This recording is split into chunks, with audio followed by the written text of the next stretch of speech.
This is how it's going to play out. I believe it plays out this way. The director may go a different direction. I'm sure actually the scripts that you guys turned in were probably not necessarily the shooting draft. I'm sure the shooting draft got changed by the time I got to edit.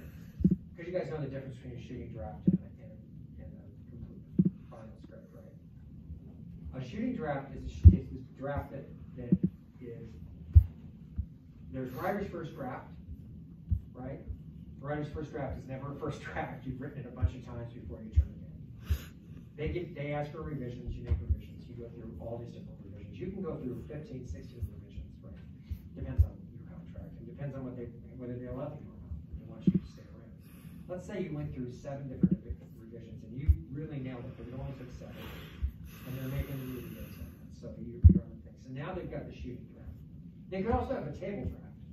In TV, that's what we have. We have the table draft. That's what the draft that we take to the table.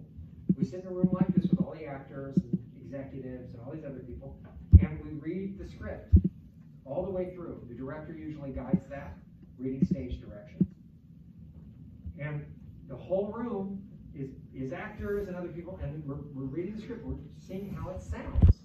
It's being played out, and everybody's this is their first chance to play the character. But just sitting. So they're not necessarily like giving it their all. Sometimes they do. Depends on the actor. That's your table draft. From that, you can have a rewrite based on it. In TV, we almost always have a rewrite based on the table. We do table drafts for the rewrite. Table reads for them. Then you might have a couple of scenes. But when you finally shoot, you got the shooting draft. That's the draft that you take.